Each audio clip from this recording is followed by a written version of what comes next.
Today we're taking a look at some nifty IcyDock NVMe expansion cards. Thanks to IcyDock for sending these over for the video. If you're looking at building a high-performance workstation or maybe a home lab type setup, you've probably spent some time thinking about how you want to lay out your storage setup, or if you want to go with some type of storage array. Lots of consumer motherboards these days do offer a couple of NVMe slots, but usually you're not going to have more than 3, maybe 4 if you buy a higher end specialized board. Depending on how your motherboard is laid out, some of those M.2 ports are going to be CPU connected or PCH connected, and they may not always be the same generation or max theoretical speed. Workstation boards might have more M.2 ports, but depending on your needs, a PCI Express breakout card might really help increase your overall M.2 drive count, and it could lead to some faster capability. The MB842 MP-B2 card that I have here supports up to 2 PCI Express 4.0 NVMe drives, and the MB204 MP-B card supports up to 4 PCI Express 4.0 drives. These cards are really going to let you expand out your storage if you've got the extra PCI slots available to use them. It's important to note that these cards do require that your motherboard supports PCI Express bifurcation. You'll either need the x8 by x8 mode for the MB842, or you'll need 4x4x4x4 for the MB204 MP. IcyDock maintains a small NVMe compatibility list, which is kind of nice because there are a couple of NVMe SSDs that don't seem to work or play nice with these cards. Just as a general note, if you are going to really try to amp up the amount of NVMe solid-state drives that you go with in a system, whether it be a workstation or a home lab type server, you definitely want to look at compatibility from all angles, no matter what motherboard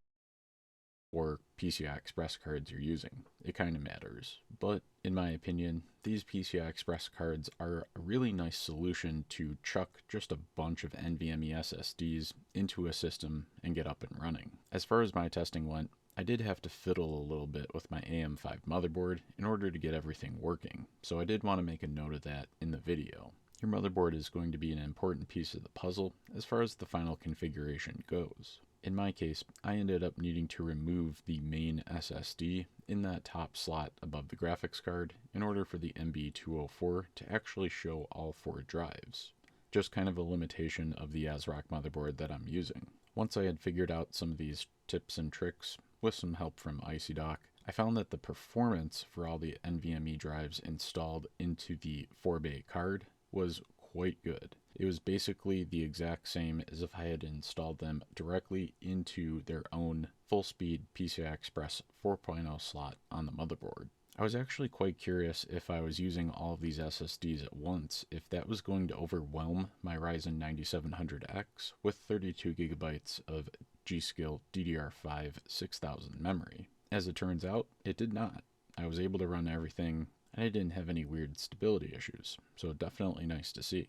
As for the actual testing, I basically ran Crystal Disk Mark 8 as a local install on each of the NVMe SSDs. I loaded it up 4 times off of each drive, and then started them all at the exact same time. I did like that both of these NVMe cards came with thermal pads in different sizes. Each of these cards basically has a mechanism for installing the SSD in some type of tray.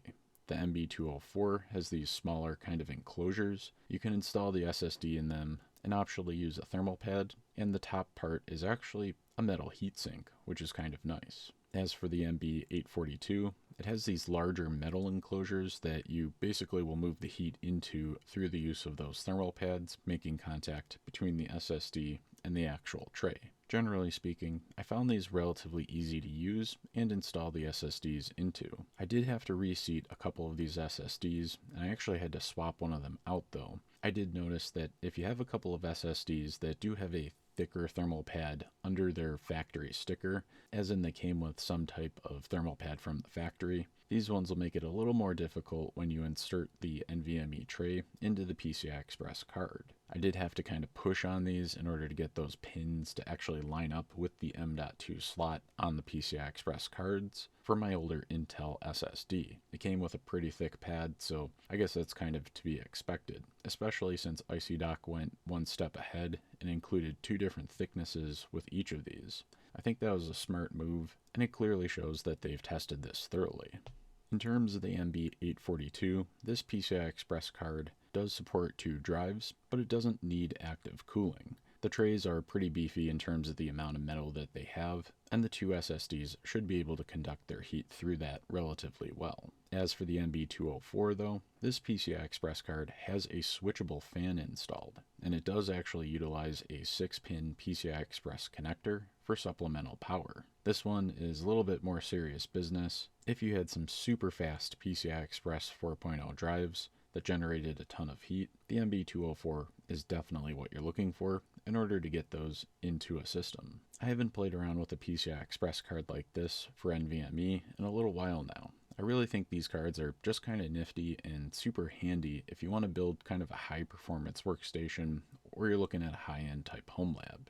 I really like the flexibility of the way the SSDs actually mount in these trays for both of the cards. They're relatively simple, they shouldn't break, and they do pay good attention to cooling. The way that I'm testing these, I'm using these on my AM5 system. It'll definitely work on AM5 or the Intel LGA 1700 or 1851, but this would really scream on something like an epic Threadripper build. You'll have plenty of PCI Express lanes on multiple slots in a Threadripper build, and there's plenty of memory and CPU to go around for whatever is using up all this very fast storage. In terms of my setup, I've had a couple of applications running off of each of these drives on the test system for about a week now, and I haven't really seen any stability issues, so that's definitely awesome to report. The plan that I have set up for the dual drive card is to basically slot that into my Unraid server. I want to give it a couple more NVMe SSDs for a really high performance cache array in order to complement some of the VMs and stuff I'm doing with Docker on my Unraid system. As for the MB204, the card that supports up to 4 drives, I'm probably going to install that into some type of Ryzen homelab system. Basically, I want to set up more of a long-term type hypervisor